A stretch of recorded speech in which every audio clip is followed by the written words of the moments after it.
হয় আজি ক'বলৈ গ'লে আজি আমাৰ মাজত আজি আমি কোকৰাঝাৰ জিলা বিজেপিৰ কাৰ্যালয়ত বহি আজি যি প্ৰেছ মিটৰ ব্যৱস্থা কৰিছোঁ ইয়াৰ জৰিয়তে আমি এইটো মহিলাৰ সকলৰ ফালৰ পৰা এইটোৱে ক'ব বিচাৰিছোঁ যে আজি মহিলাসকলক যি অপমান কৰিলে কংগ্ৰেছ আৰু ইণ্ডি এলায়েন্সে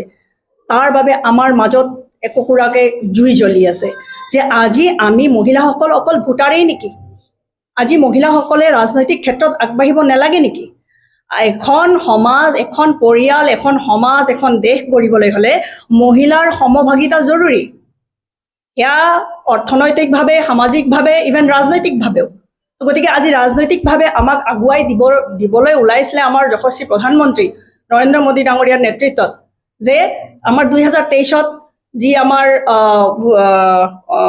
মহিলা ৰিজাৰ্ভেশ্যন উইমেন ৰিজাৰ্ভেশ্যন বিলখন যিখন আনিলে সেইখন বাৰু তাত পাছ কৰিলে 2023ত কিন্তু তাৰ লগত সংলগ্ন দুটি কথা আছিলে যে এইটো কাৰ্যকৰী তেতিয়া হ'ব যেতিয়া সেন্সাস হ'ব তাৰ পিছত সেন্সাস হোৱাৰ পিছত ডিলিমিটেশ্যন হ'ব তাৰ পিছতহে এইটো আমাৰ কাৰ্যকৰী হ'ব 2034 নহয় 2029ৰ পৰাই আমাৰ মহিলাৰ বাবে এই যি সুবিধা ৰাজনৈতিকভাৱে কৰি দিয়াৰ যি প্ৰচেষ্টা চলাইছিল কিন্তু যোৱা 16, 17 আৰু 18 তাৰিখে যিটো সংসদত ঘটিলে আপোনালোকে নিশ্চয়কৈ গম পাইছে যে ইণ্ডি এলায়েন্সৰ বিশেষকৈ কংগ্ৰেছ সমাজবাদী পাৰ্টি তৃণমূল কংগ্ৰেছ ডিএমকে এওঁলোকে আমাক এই বিলখনক সমৰ্থন নজনালে যাৰ বাবে বিলখন গৃহীত নহ'ল চ' সেয়ে আজি গোটেই অসম জুৰি আমি দাদাই অলপতে কৈছে যে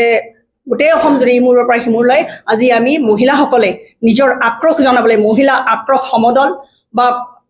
প্ৰতিবাদ জনাবলৈ আজি আমি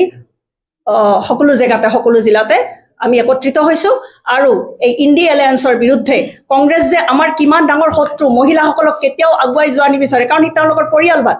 তেওঁলোকে অকল নিজৰ পৰিয়ালৰ মহিলাখিনিকে আগুৱাই দিব বিচাৰিছে তেওঁলোকে নিবিচাৰে যে সাধাৰণ ঘৰৰ মহিলা আহি তেওঁলোকৰ লগত একেলগে সংসদত বহক বিধানসভাত বহক তেওঁলোকে এইটো সহ্য কৰিব নোৱাৰে গতিকে ইয়াতো সম্ভৱ নহয় আমিতো এইটো মানি নলওঁ আৰু প্ৰধানমন্ত্ৰী ডাঙৰীয়া বহুত দুখেৰে আমাৰ লগত দুখৰ সমভাগী হৈ তেওঁ কৈছে যে তেওঁৰ এই প্ৰচেষ্টা তেওঁ আগলৈ অব্যাহত ৰাখিব যে উইমেন ৰিজাৰ্ভেশ্যন বিলখন পাছ কৰিব আৰু আমিও আমাৰ আধা জনসংখ্যা ভাৰতবৰ্ষৰ আধা জনসংখ্যাই হৈছে মহিলা গতিকে এই মহিলাখিনিক আমাৰ যি কণ্ঠ আজি বিধানসভাত সংসদত যিটো আমাৰ কণ্ঠ থাকিব লাগে সেই কণ্ঠটো তেওঁলোকে অৱৰোধ কৰিছে ৰুধিবলৈ চেষ্টা কৰিছে এইটো আমি কোনো পধ্যে মানি নলওঁ গতিকে আমি ধিক্কাৰ দিছোঁ কংগ্ৰেছ ইণ্ডি এলায়েন্সক যে তেওঁলোকে মহিলাৰ ঘোৰ শত্ৰু আমি তেওঁলোকক কোনো মতেই আমি তেওঁলোকক আমি একচেপ্ট কৰিব নোৱাৰোঁ সেয়ে আজি এই প্ৰেছ মিটৰ যোগেদি আমি তীব্ৰভাৱে গৰিহণা যোগাইছোঁ কোকৰাঝাৰ জিলা বিজেপিৰ কাৰ্যকৰ্তা মহিলা কাৰ্যকৰ্তাসকল তীব্ৰভাৱে গৰিহণা যোগাইছোঁ যে আমাৰ এই বিল এদিন হ'লেও আমাৰ পাছ হ'ব আমি জানো কিন্তু বৰ্তমান যিটো মৰ্মাহত হৈছোঁ সেইটো আমি কেনেকৈ নিজকে বুজাম এয়াই আৰু আজি